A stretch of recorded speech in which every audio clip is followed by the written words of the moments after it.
Next up at UFC 295, we have Joshua Van taking on a Kevin Borjas. Joshua Van, 8-1 overall, 5-0 in his last 5. He is looking for his second UFC win. He's taking on Kevin Borjas, 9-1 overall, 4-1 in his last 5. He is riding a 4-fight win streak into his UFC debut. If you say, where the hell's Jacob? I don't need to see Angelo again. He's just rebooting his computer.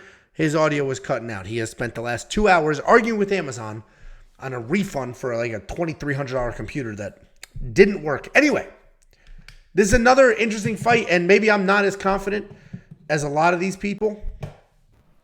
He's back. Let's see if it's any better. I'm not as confident as a lot of people in Joshua Van. The line continues to widen. He continues to become a bigger and bigger favorite. I get it. He is talented. He's only 22 years old, and he doesn't fight like a 22-year-old, if that makes sense. We just watched Denise Gomes fight like her age, make terrible decision after terrible decision. Joshua Van does seem to be a little more composed than that. He is walking into his second UFC fight. He had a win in his short-notice UFC debut against Zhalgas Zhumagulov. Style-wise, he's a good striker, good aggression, decent amount of power. Takedowns and scrambles are pretty solid as well. He's this new generation of fighter, so I'm going to say he's primarily a striker, but he's pretty good everywhere. He does a nice job looking for things in scrambles if he makes that happen, and then he's going to make his opponents work. I mentioned he's coming off that win over Zhalgas Zhumagulov on short notice where he showcased his striking, his chin, and his cardio. That was a short notice fight, and that dude had plenty of cardio. He's taking on Kevin Borjas. This guy's a clean striker. He works in combinations. Kevin Borjas. I think it's Borjas. Well, this guy will do everything. He will throw straight rights. He will throw strikes to your leg, low kicks, and he'll do it all while plotting forward.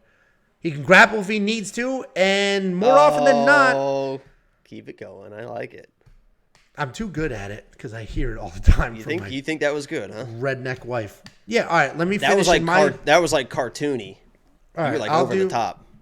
I'll do the rest of this in my southern accent. You do yours and yours.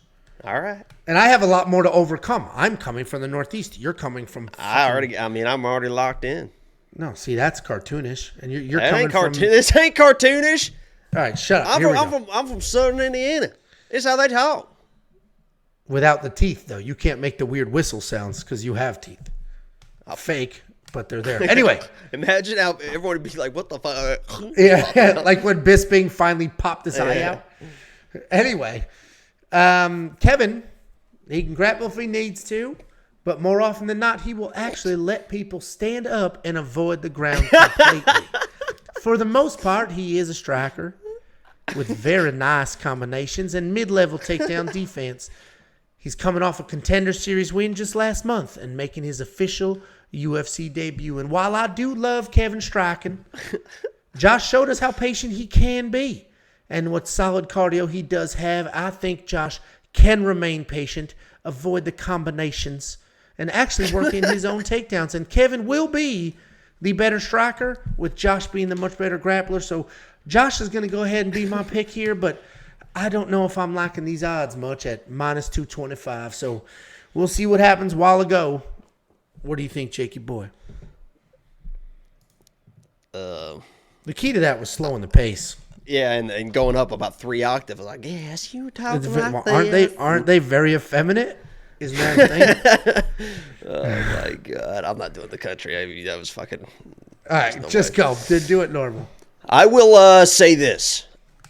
Big fan, not only of Joshua Van, but also of Kevin Borjas. I love the way that both of these guys fight. They are both pretty fearless, both young guys, as you can see. I mean, the way that Joshua Van came in and fought as a 21-year-old is absolutely insane, because we've seen a lot of people that come to the UFC young, but they have really like kind of early success. So it's easy to be good when you're up against somebody and you win in the first round and you dominate the fight. For him to show that type of composure for all 3 rounds, think about all the young fighters that we have seen have had success, but then they run into somebody and then they start acting like an idiot, especially somebody that's like almost undefeated, like the Blake Builder. We just saw Denise Gomes last week, and 23 years old, fighting like a 23-year-old. His poise at 21 is something that's really remarkable, and I think he's going to be a player for years to come. I actually think that this has the opportunity to be the fight of the night. I said it in my quick pick videos. I've said it on Twitter. I've said it in Discord. If this is just a striking match, I love that way that Kevin Kevin the Borjas. I love the way that Kevin Borjas strikes. In my mind, I know a lot of people are going to be like, oh, he did lost twice in a row. He looks like Adrian Yanez when he boxes. Adrian Yanez is a very clean boxer. The way he's able to work the body as well. Wait, what? Wait, what? Hold on. What was the boo, boo, boo? What was that? Huh? You said, I know a lot of people are going to be like, oh, twice in a row. What did you say? I said he fights like Kevin or Adrian Yanez. No, before that. You said, I know a lot of people are going to make fun of me and say, ugh, but I didn't hear what you said. I didn't say anything. I was just because people are going to be like, oh, Yanez got knocked out, though, so he sucks. Oh, okay. Because I compared him to Borjas. I got it. Go ahead. Oh, that was a genuine question. I didn't know. That's what's the sad part about it is you were being serious. It was a pretty easy No, it was a joke, follow. Bro. No, it was just a joke, bro. But he is clean with his boxing. If this stays and they just stand in front of each other, I think Joshua Van is a little bit better boxer, so he can win that fight, but I think it could be fight of the night.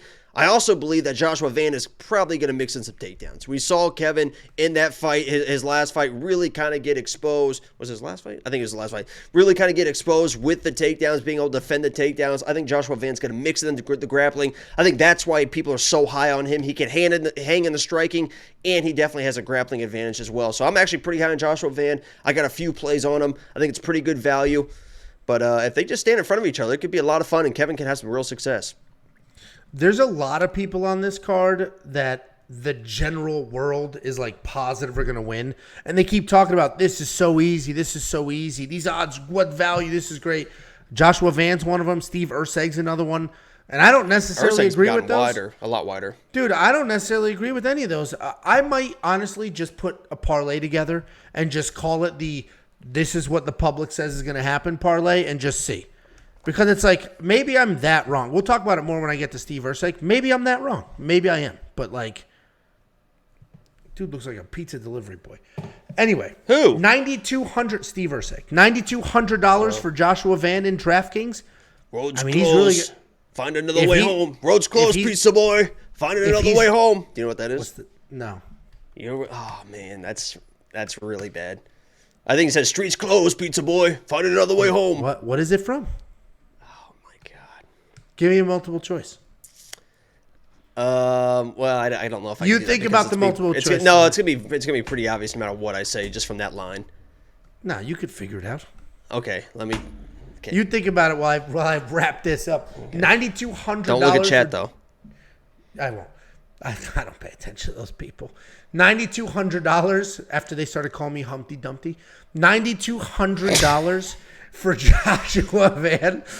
In DraftKings Fantasy, man, you're really going to need a beating and then a finish for him to cover that. I'll have to see how he did against Zhalgas Zhumagulov, but without the 5-point takedowns, without knockdowns, it's going to get hard to really cruise past that number to be worth the money. You know, I do think he wins. Minus 225, it's continuing to widen. I don't know. But like I said, I might throw together one of those, this is what the public says is going to happen type parlays and see. Maybe the public's as smart as we think they are. You're going to have him in your DraftKings fantasy lineup, Jakey boy. All right, here we go. No. Just answer the question, and then I didn't hear what you said. You're going to have Joshua Van at $9,200 in DraftKings. I think there's an opportunity for him to find a finish. He really should have finished Zhalgas. I mean, if not, he would have finished 95. He had Zhalgas fucking rocked. Yeah. 95% of people gets finished right there. I think he can finish Kevin eventually. Yeah, I guess we'll see. This should be an interesting fight. I agree. If you guys want to check out all of our bets for UFC 295, all of the picks, all of the round line leans, the confidence plays, and so much more, go to WeWantPicks.com. Click Become a Member at the top. It is only $10 a month. That's 33 cents a day. The monthly fee gets you every single event in that time period. WeWantPicks.com. Click Become a Member. All right, Jakey boy, let's hear it. This is the multiple choice. Say the quote again, then give me the line is, it's like, streets closed, pizza boy. Find another way home. Okay. Yep. It's something like that. Either that road's closed, something like that. All right, here it is. Ready? Talladega Nights, Fast and the Furious, or Need for Speed. Well, I know you haven't seen Need for Speed. That was a stupid one to put in there. So it's got to be Fast and Furious because you originally tried to do it in a Vin Diesel voice. It wasn't Vin Diesel. It was it was not one of the racers. Tyrese Gibson? No, it was not one of the racers. I can't remember. It might have just been an extra or something like that. But it's like the very beginning of the movie when all the cars come in. The original Fast and Furious. All the cars come in and block the road because they're getting ready to race, and the road's blocked, and a pizza boy comes up, and he like gets out, and he's like, "What's going on?" He's like, "Streets closed, pizza boy. Find another way home." And the pizza boy's like, "Oh, that's funny." All the street racers. I do not remember that. I did watch that in the theaters though, and I remember everybody was obsessed with Toyota Supras for a very long time. We have a $5 super chat from Siggy. He says, "What's your favorite casserole, Angelo?" Listen, I have immigrant parents from Italy. I grew up in the Northeast, so I've got two non-casserole things working for me. There's not an Italian immigrant on this planet that's made a casserole. They call it lasagna. And there aren't casseroles in the Northeast, so I never had a casserole until I met and married my wife, and she made, it was like enchilada casserole or something like that. Phenomenal. So it was that what? One. Maybe enchilada casserole. It was like some Mexican casserole. Yeah. Enchilada? It's not it's enchilada. Uh-oh, here we Is go this again. another? Dude, can I just not do these Spanish food words? Here we go. Can I just not do chipotle enchilada? Can I not do these Spanish food words? Dude, it starts with an E. Yeah, so many words start wrong. Oh my God. Enchiladas. Can I get two enchiladas? You've been Can I get some enchilada? I want some enchiladas from Chipotle. Does Chipotle sell enchiladas? I'm gonna ask Tiffany how she said. Oh my God! You've been at Mexican restaurants. Give me 3 of them enchiladas. In a margarita. I've been saying enchiladas. Jesus. It's that wrong? No bueno. Jesus. The Chipotle, fine. I thought the L was silent. So fine, I was wrong.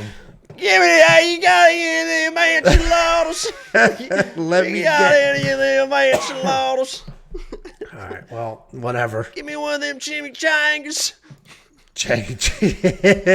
I just call it a fried burrito and move on with my day. Jesus Christ. All right, well, you know what? I told Tiffany to come in here. I doubt she will, but if she does, we'll see how she pronounces it. Oh, my God.